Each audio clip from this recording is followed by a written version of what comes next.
প্রভাত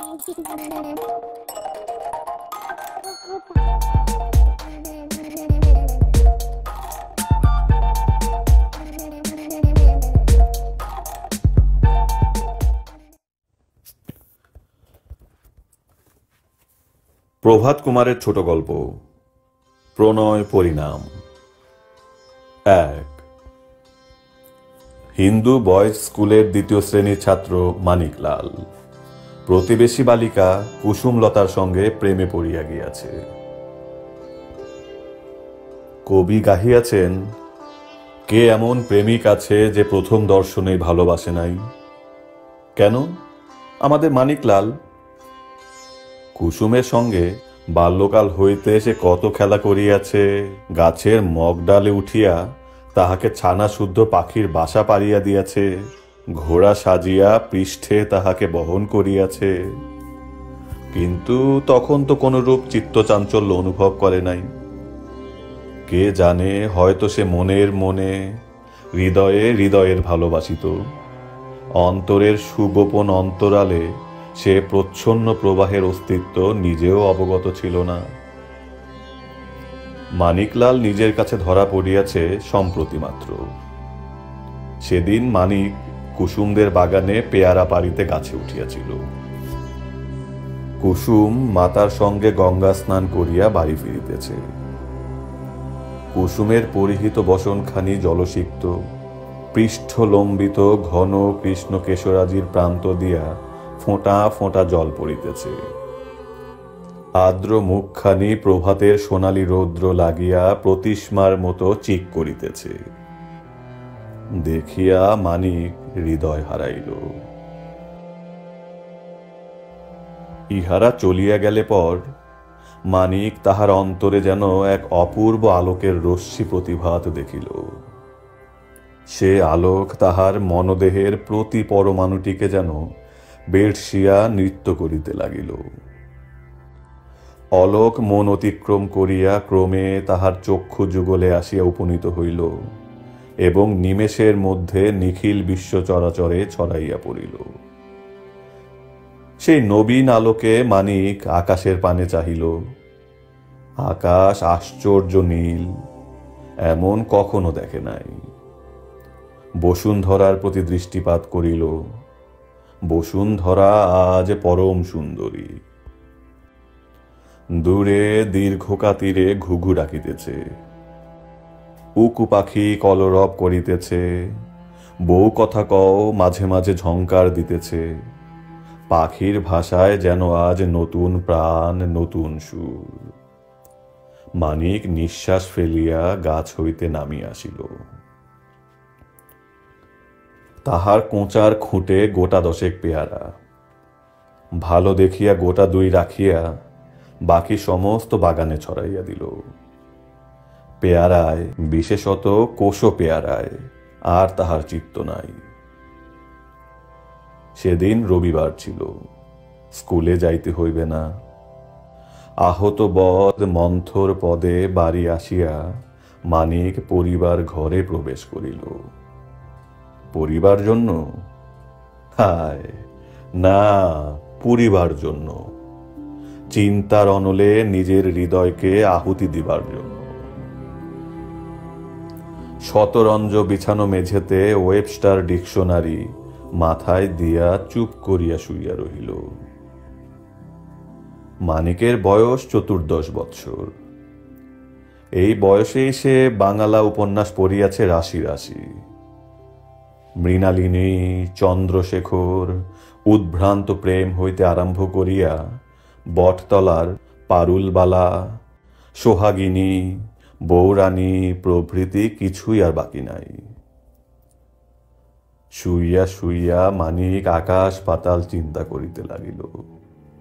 তাহার মনে হইতে লাগিল দুঃখ যেন তাহার হৃদয়ে ধরিতেছে না, উথলিয়া যেন গ্রন্থ হইয়া বাহির হইতেছে। কেন দেখিলাম? হরি হরি, কি দেখিলাম? দেখিলাম তো মরিলাম না কেন? আমার মনে এ আগুন, এ কুলকাঠের অঙ্গার কে জ্বালিল রে? নিবিবে কি? কতদিনে, হায় কতদিনে? ইত্যাদি ইত্যাদি।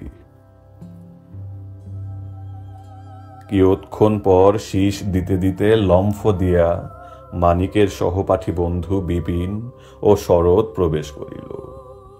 বিপিন আসিয়া একেবারে মানিকের চুল ধরিয়া বলিল, কি রে স্টুপিড, ঘুমোচ্ছিস নাকি? মার্বেল খেলবি না? মানিক উঠিয়া বিপিনের গালে হঠাৎ এক চর কষাইয়া দিল। বিপিন হতভম্ব। শরৎ বলিল, তোর হয়েছে কি? মারামারি করতে চাস? আয় বলিয়া শরৎ আস্তিন গুটাইতে লাগিল। বিপিন বলিল, শর্তা, কি করিস? মানিকের পানে ফিরিয়া বলিল, লেগেছে ভাই, রাগ করেছিস? মানিক বলিল, মানুষ শুয়ে রয়েছে, চুল ধরে টানলি কি বলে? শরৎ মানিকের চুল ধরিয়া টানিয়া বলিল, আহা, এরকম করে টানলে বুঝি আবার লাগে? তাহার আশা ছিল তাহাকেও মানিক চর মারিবে। তাহা হইলে তৎক্ষণাৎ শরৎ তাহার সহিত ঘুষি লড়িতে আরম্ভ করিবে। কিন্তু শরতের মনোবাঞ্ছা পূর্ণ হইল না। মানিকের ক্রোধ নিরীহ বিপিনের উপরেই সবটা খরচ হইয়া গিয়াছিল। মানিক শটান আবার শুইয়া পড়িল। শরৎ বলিল, না খেলিস না খেলবি, ভারী তো বই গেল কিনা বলিয়া বিপিনের হাত ধরিয়া বলিল, চল রে বিপিনে। বিপিন যাইবার সময় বলিয়া গেল, মানিক, রাগ করিস নে ভাই, যদি লেগে থাকে তোর বিলক্ষণ তো শোধ নিয়েছিস। 2 মানিক আর ফুটবল খেলে না, জিমন্যাস্টিক করা একেবারে ছাড়িয়া দিয়াছে। দ্বীপ প্রহরে স্কুল পালাইয়া গঙ্গা তীরে বসিয়া কবিতা লেখে। প্রভাতে সন্ধ্যায় নানা ছলে কুসুমদের বাড়ি গিয়া কুসুমকে দেখিয়া আসে। কুসুম মেয়েটি দেখিতে খুব সুন্দরী না হোক, মুখখানি বেশ ফুটফুটে। পিতা মাতার শেষের সন্তান, ভারী আদরের মেয়ে। কুসুম এই কার্তিক মাসে 11 বছরে পড়িয়াছে। 2-1 স্থানে বিবাহের কথাবার্তা হইতেছে, কিন্তু এখনো পাকাপাকি কোথাও স্থির হয় নাই। মানিক ক্রমাগত কুসুমের সঙ্গে দেখা করিয়া, কথা বলিয়া, জিনিস দিয়া তাহার সঙ্গে একটু বেশ ঘনিষ্ঠতা করিয়া লইল। মানিকের প্রতি কুসুমেরও একটা টান যেন দেখা যাইতে লাগিল। বৈশাখের শেষে কলেজ বন্ধ হওয়াতে মানিকের এক পিসতুত ভাই প্রভাস আসিয়া উপস্থিত হইল। প্রভাস মানিক অপেক্ষা 3 বৎসরের বড়। মানিক তাহাকে কতকটা গুরুজন বলিয়া গণ্য করিত এবং ভয় করিয়া চলিত। প্রভাস আসিলেই মানিককে পড়া জিজ্ঞাসা করিত, আঁক কষিতে দিত, পিতা মাতার প্রতি ভক্তি, অসৎ সঙ্গের দোষ, অধ্যাবসায় প্রভৃতি বিষয়ে উপদেশ দিত। কিন্তু কলিকাতার বন্ধুগণের মধ্যে প্রভাস একজন নীরব কবি বলিয়া বিখ্যাত। তাহার মনের রন্ধ্রে রন্ধ্রে রোমান্স কেবল প্রেমপত্রীর অভাবে কোনো মতে প্রেমে পড়া হইতে বিরত আছে। সে আসিয়া মানিকের ভাবগতি দেখিয়া বারংবার জিজ্ঞাসা করিতে লাগিল, ব্যাপারটা কি? মানিক তো কিছুতেই স্বীকার করে না। সন্ধান করিয়া করিয়া শেষে একদিন প্রভাস মানিকের কবিতার খাতা হাতে পাইল। কবিতা পড়িয়া ব্যাপার কিছুই বুঝিতে বাকি রহিল না। মানিকের ওপর তাহার ভারী ভক্তি ও সৌহার্দ্য বোধ হইল। সেদিন জল খাবার খাইয়া প্রভাস মানিককে বলিল, গঙ্গার ধারে বেরিয়ে আসা যাক, চল। মানিক প্রথমে আপত্তি করিয়াছিল, কিন্তু প্রভাস অনেক জিদ করিল, কিছুতেই ছাড়িল না। গঙ্গার তীরে কিয়ৎক্ষণ বেড়াইয়া তীরে ওঠানো এক ভাঙ্গা নৌকার গায়ে দুইজনে উপবেশন করিল। প্রভাস বলিল, আমি সব জানতে পেরেছি। মানিক আশ্চর্য হইয়া বলিল, কি? তোমার গোপন কথা। মানিক ভাবিল, নিশ্চয়ই সিগারেটের বিষয়।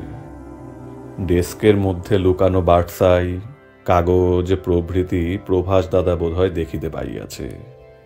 সুতরাং সন্দিগ্ধভাবে বলিল, বেশি চালাকি করো না, যাও। প্রভাস বলিল, এ চালাকি কথা নয়, খুব গুরুতর কথা, জীবন মরণ সমস্যা। এবার মানিক যথার্থ বিষয়টি সন্দেহ করিল।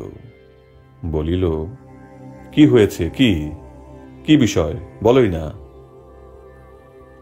প্রভাস দূরন্বিত মৃদুগামী নৌকার পালে দৃষ্টি বদ্ধ করিয়া বলিল, তোমার ভালোবাসার বিষয়। মানিক ভাবিল, নিশ্চয়ই বাবাকে বলিয়া দিবে এবং মার খাওয়াইবে। সুতরাং শত্রুভাব ধারণ করিয়া মুখ খিঁচাইয়া বলিল, আহা, যা বললে আর কি, ই আর কি ভালো লাগে না। প্রভাস বলিল, ভাই, আমার কাছে আর লুকাও কেন? আমি সব জেনেছি। তোমার দুঃখে আমি খুব দুঃখী। তোমাদের সঙ্গে আমার আন্তরিক সহানুভূতি। মানিক কতকটা আশ্বস্ত হইল, একটু অপ্রতিভ হইল। বলিল, কে বললে তোমায়?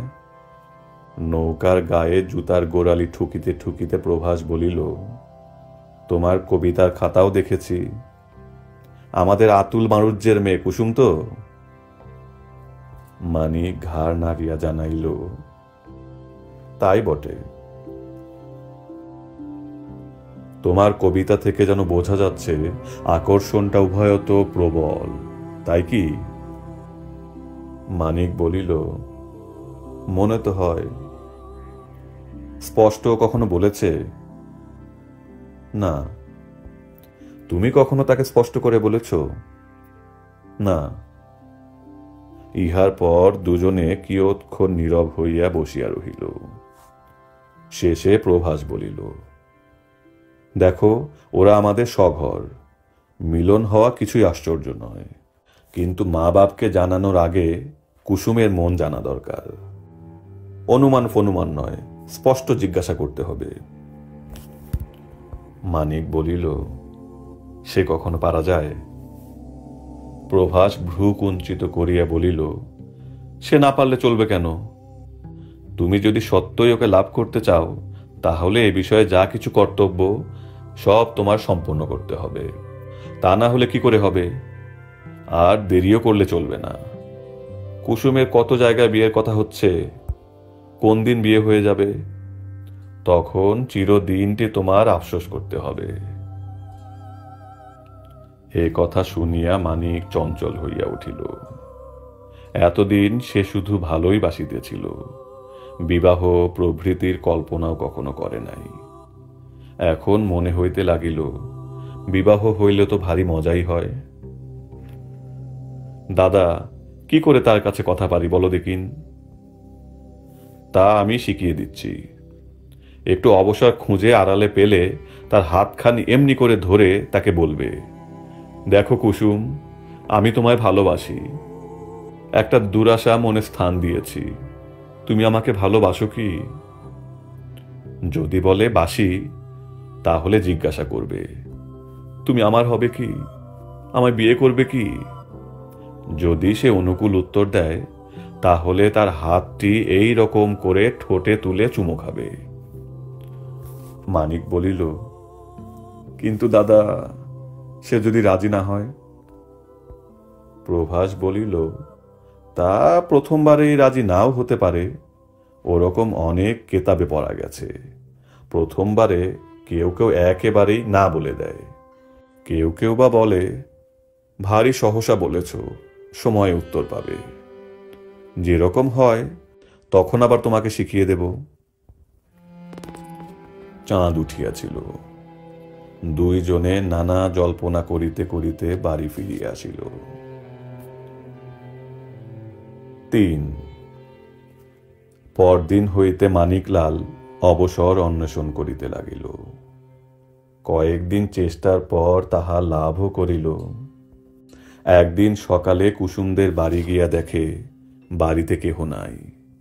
কুসুম রান্নাঘরের বারান্দায় পা ছড়াইয়া বসিয়া মুড়ি খাইতেছে। মানিক বলিল, কুসুম, বাগানে যাবে? তোমায় আম পেড়ে দিকে চলো। কাঁচা আমের নামে কুসুমের জিহ্বা জলসিক্ত হইয়া উঠিল। ঢোক গিলিয়া বলিল, চলো না মানিক দাদা। বাগানে প্রবেশ করিয়া এদিক ওদিক চাহিয়া মানিক বলিল, আমি ভারী ফুল ভালোবাসি। কুসুম বলিল, খবরদার খবরদার, ফুল তুলো না, ফুল তুললে দিদিমা যে বকে।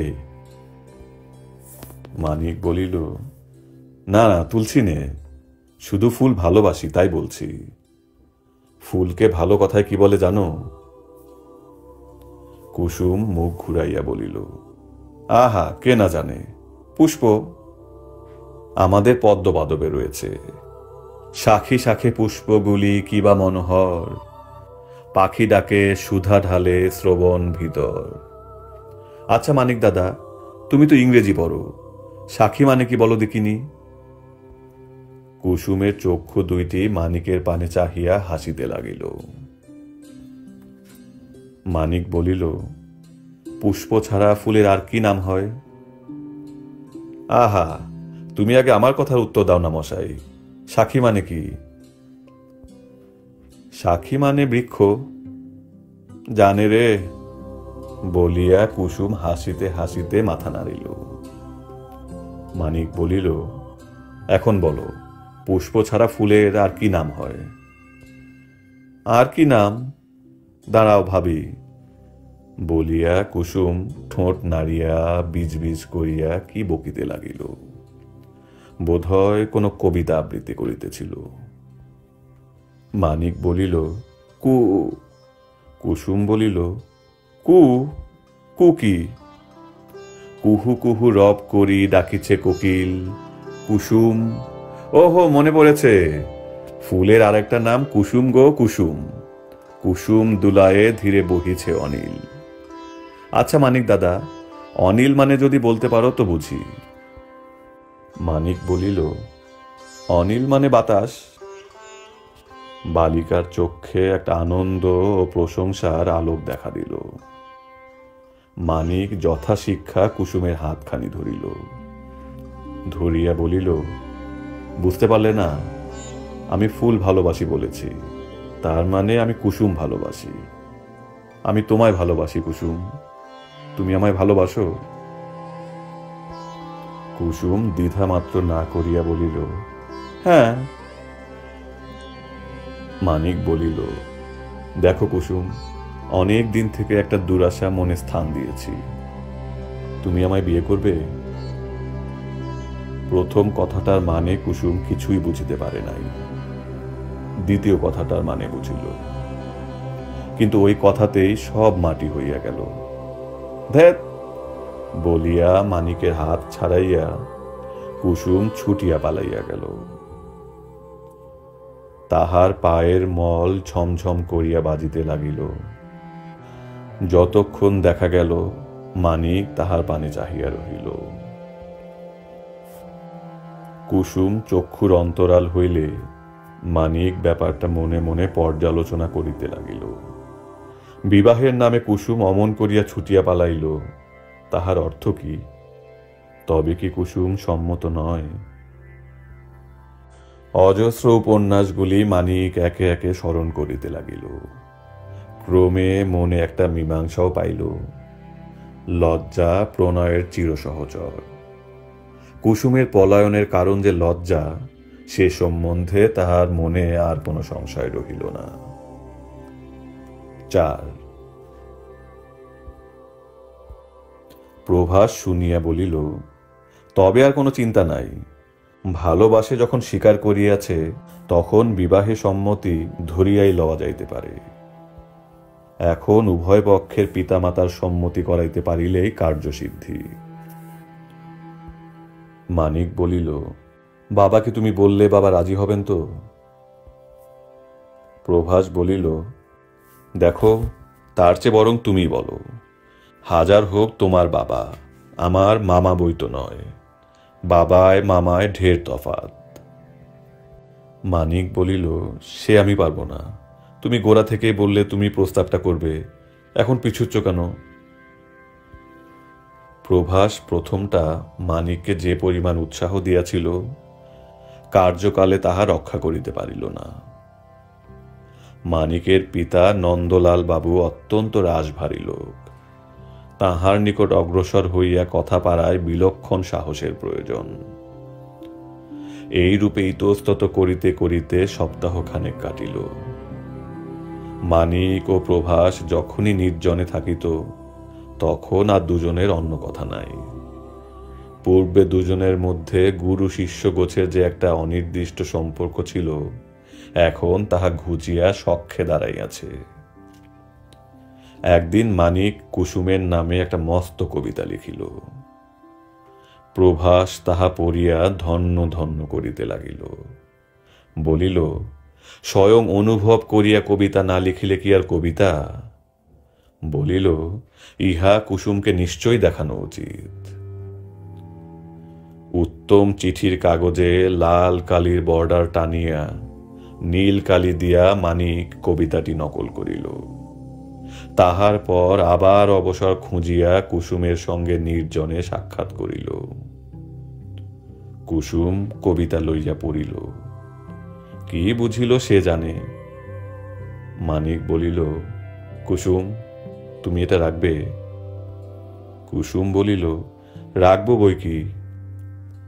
মানিক কুসুমের আগ্রহ দেখিয়া আনন্দে অধীর হইয়া বলিল, কারুকে দেখাবে না তো কুসুম?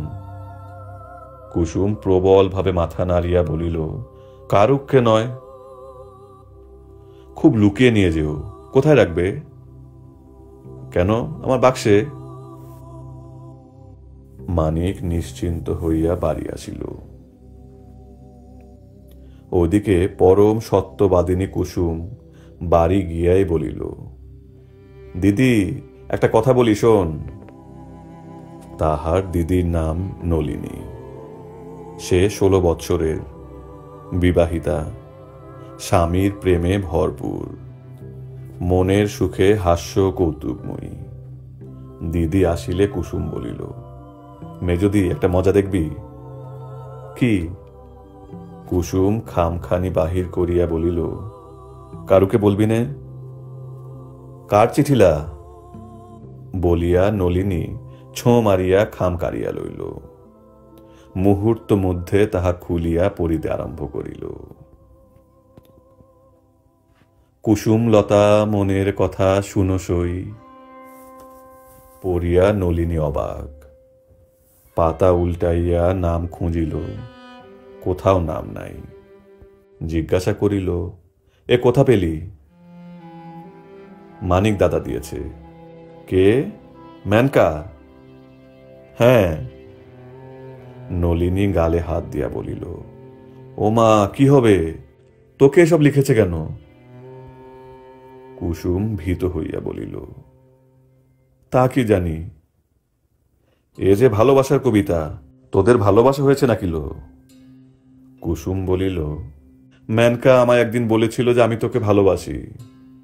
নলিনী ঈষৎ হাস্য করিয়া বলিল, আহা, তো বেশ, ছেলেটি পছন্দ ভালো। বলিয়া পড়িতে আরম্ভ করিল। কুসুমলতা মনের কথা শুনো সই। দিবা রজনী তব মুখখানি মনে লই। পড়িয়া নলিনী হাসিয়া কুটি কুটি বলিল, দুনিয়ার আর মিল খুঁজে পেলে না, শেষে লিখলে কিনা মনে লই। তার চেয়ে চিঁড়ে দই লিখলে ঢের বেশি সরস হতো। কি বলিস কুসমি? শোন দেখিন। কুসুমলতা মনের কথা শুনো সই। দিবা রজনী তব মুখখানি চিঁড়ে দই।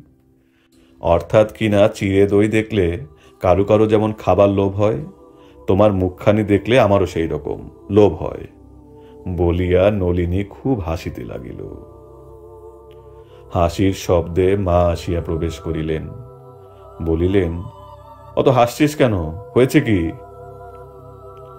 নলিনী মার হাতে চিঠি দিয়া বলিল, এই নাও মা, তোমার ছোট জামাই তোমার মেয়েকে কি লিখেছে দেখো।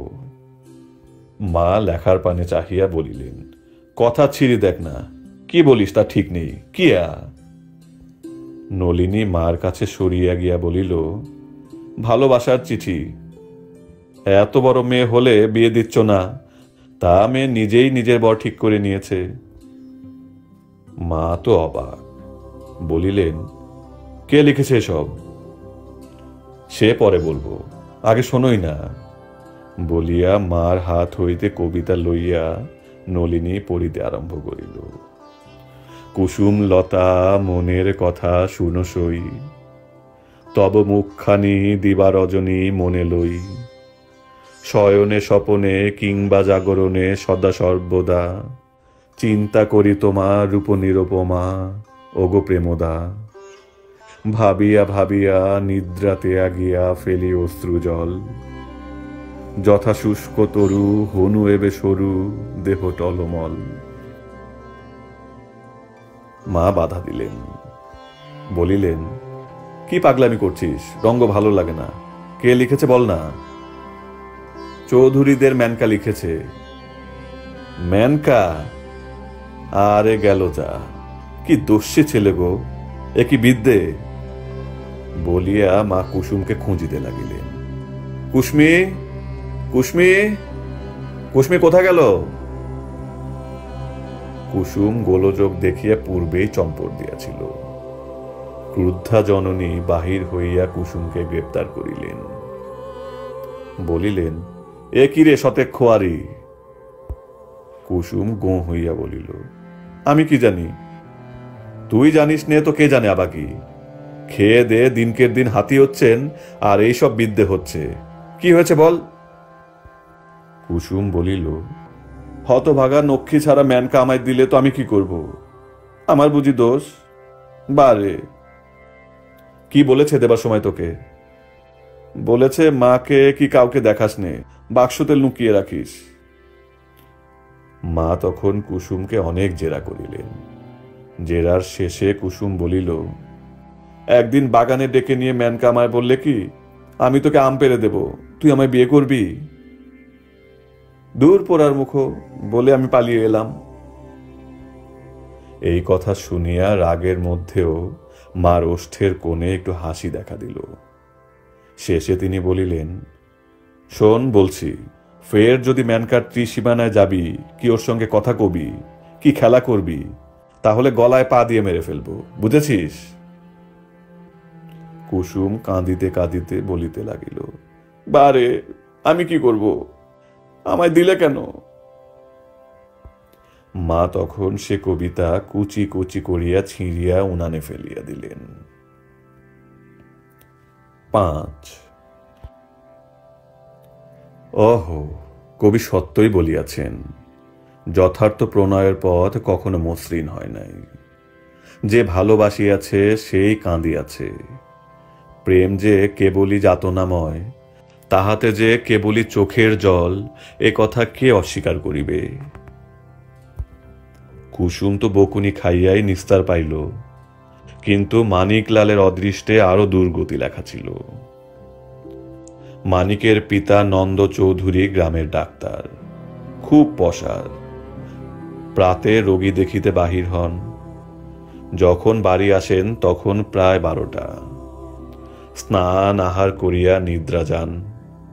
সুতরাং প্রভাস ও মানিক পরামর্শ করিল, বৈকালে নিদ্রাভঙ্গের পর প্রভাস গিয়া কথাটা পারিবে।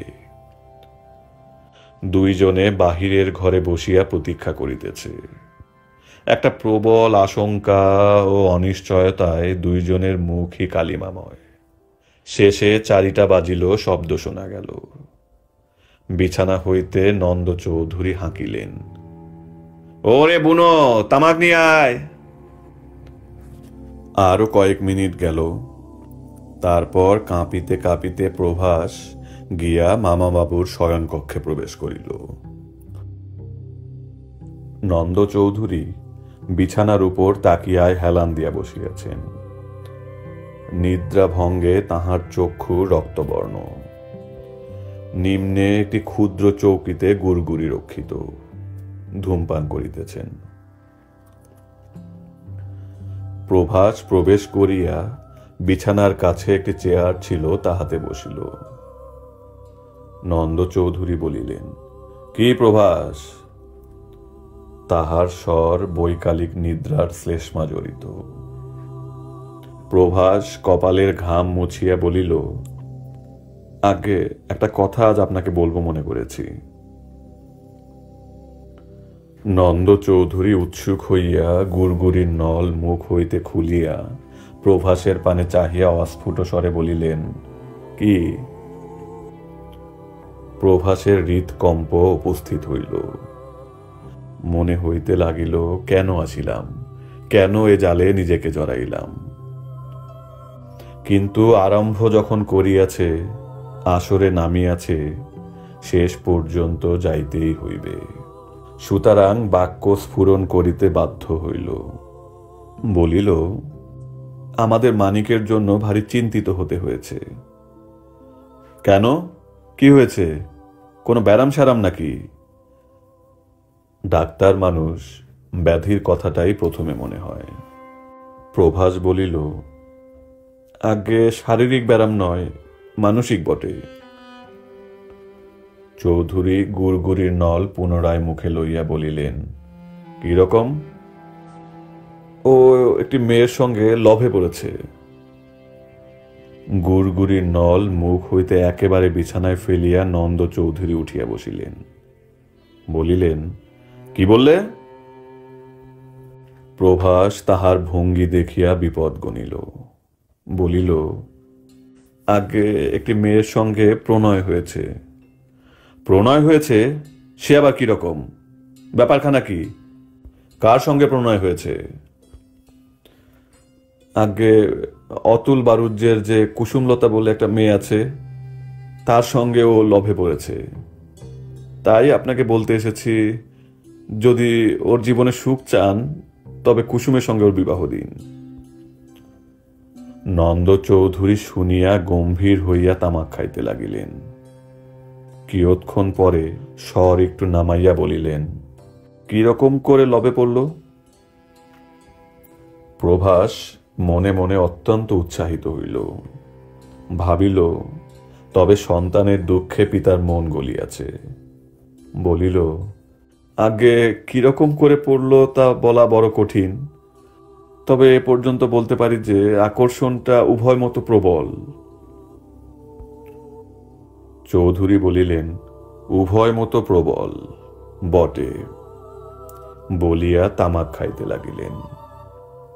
কিয়ৎক্ষণ পরে জিজ্ঞাসা করিলেন, বিয়ে করতে চায়?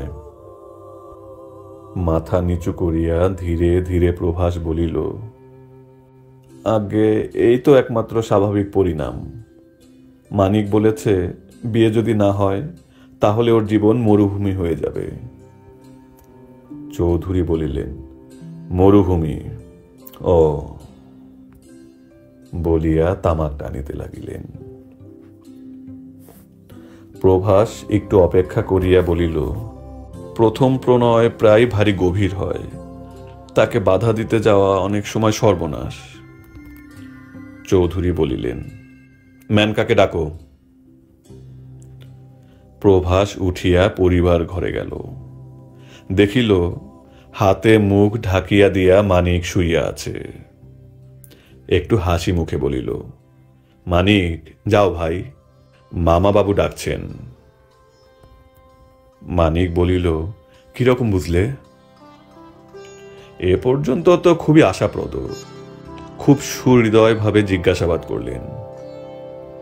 মানিকের কিন্তু বিশ্বাস হইল না। সত্যই কি এত সৌভাগ্য তাহার হইবে? বলিল, চলো তবে। প্রভাস বলিল, তুমি একা যাও, কারণ এ সময় কোনো তৃতীয় ব্যক্তি থাকাটা ঠিক নয়। বিষয়টা ভারী, কি বলে গিয়ে, ইয়ে কিনা। মানিক বলিল, না ভাই, তুমি এসো, নইলে আমার ভারী ভয় করছে। প্রভাস বলিল, আচ্ছা, মিনিট 10 পরে আমি যাচ্ছি, বলিয়া মানিককে ঠেলিয়া দিল। মানিক প্রবেশ করিয়া দেখিল তাহার পিতা আরশির কাছে দাঁড়াইয়া একটা পাকা গোঁপ উঠাইবার চেষ্টা করিতেছেন। মানিকের ছায়া আরশিতে পড়িল। নন্দ চৌধুরী ফিরিয়া দাঁড়াইলেন, মানিককে জিজ্ঞাসা করিলেন, তোর এক্সামিন কবে? মানিক বলিল, আরো 12 দিন আছে। কিরকম তৈরি হলো? আগে হয়েছে একরকম। পড়াশোনা করছিস বেশ মন দিয়ে, না খালি খেলিয়ে খেলিয়ে বেড়াচ্ছিস? আগে না, খেলা বেশি করিনি। তবে কি করিস? লবে পড়েছিস নাকি শুনলাম? মানিক তাহার স্বর ও ভঙ্গিমা দেখিয়া উত্তর করিতে সাহস করিল না, দাঁড়াইয়া ঘামিতে লাগিল। তাহার পিতা ধীরে ধীরে তাহার কাছে সরিয়া আসিলেন। আসিয়া বাম হস্ত দ্বারা মানিকের দক্ষিণ কর্ণটি ধারণ করিলেন, করিয়া বলিলেন, উত্তর দিচ্ছিস নে যে? মানিক কি একটা কথা বলিবার চেষ্টা করিল, কিন্তু কথা বাহির হইল না। তাহার পিতার রক্তচক্ষু দুইটি ঘুরিতে লাগিল, দন্তে দন্ত ঘর্ষিত হইতে লাগিল। ঘূর্ণায়মান চক্ষু স্থির হওয়ার সঙ্গে সঙ্গে বলিলেন, ইষ্টপিট, শুয়োর, আজ বাদে কাল এক্সামিন, লেখা গেল, পড়া গেল, লব হচ্ছে। বলিয়া ঠাস ঠাস করিয়া তাহার গণ্ডদেশে কয়েকটা চর কষাইয়া দিলেন। প্রভাস এই সময়ে দুয়ারের কাছ বরাবর আসিয়াছিল। চরের শব্দ শুনিয়া সে অবিলম্বে চম্পট দিল। মানিক 2 হাতে মুখ ও চক্ষু ঢাকিয়া অনুচ্চ স্বরে ক্রন্দন করিতে লাগিল। নন্দ চৌধুরী তখন বালককে ছাড়িয়া বিছানায় আসিয়া বসিলেন, বলিতে লাগিলেন, এ কদিন দিবে রাত্রির কেবল প্রভাসের সঙ্গে গুজগুজ ফুসফুস হচ্ছেই। আমি ভাবি ব্যাপারটা কি, এরা কুইনের রাজ্য নেবারই মতলব করছে না কি করছে? হতভাগা, পাজি, নচ্ছার, হনুমান লবে পড়া হয়েছে, মরুভূমি হয়ে যাবে। এত কথা শিখলে কোথা তাই ভাবি। আমরা বুড়ো হয়ে মরতে চললাম, এত কথা জানি নে। খাবি কি এরপরে? আমি এ সারা দুপুর রোদ্দুরটা মাথায় করে রোগীর নাড়ি টিপে বেড়াচ্ছি, 2 পয়সার জন্য মুখে রক্ত উঠে মরছি। যতদিন বেঁচে আছি ততদিন মন দিয়ে পড়ে শুনে নিজের কার্য কিনে নে, তা নয় লবে পড়েছে ছেলে আমার। আর প্রভাসটা যে কলেজে লেখাপড়া শিখে এত বড় বাঁদর হয়েছে তা জানতাম না। ওকালতনামা নিয়ে এসেছে। আরে গেল যা, ফের যদি ওসব পাগলামি শুনতে পাই তো জুতিয়ে পিঠ ছিঁড়ে দেব। অতঃপর মানিক কাঁদিতে কাঁদিতে প্রস্থান করিল। ডাক্তারবাবুর চিকিৎসা আশু ফলপ্রদ হইল। মানিক ছেলেটিকে অতি সুবোধ বলিতে হইবে। উপন্যাসের অনুকরণে প্রেমে পড়িয়াছিল, কিন্তু উপন্যাসের অনুসারে গৃহত্যাগ করিল না, বিষও খাইল না। বিষ খাইল না বটে, তবে কুসুমের বিবাহের সময় লুচি খাইল বিস্তর। এত খাইল যে তাহার পরদিন অসুখ হইয়া পড়িল। শেষ সুযোগে সপ্তাহখানেক স্কুলে গেল না। প্রভাস চলিয়া গিয়াছিল। প্রেমিকের আদর্শ খর্বতার জন্য মানিকের কাহারও নিকট জবাবদিহি করিবারও রহিল না। তাই অসুখ 2 দিনেই ভালো হইলেও বাকি দিনগুলির অধিকাংশ সময় মানিক বৃক্ষের শাখায় শাখায় লম্ফ দিয়া অতিবাহিত করিল।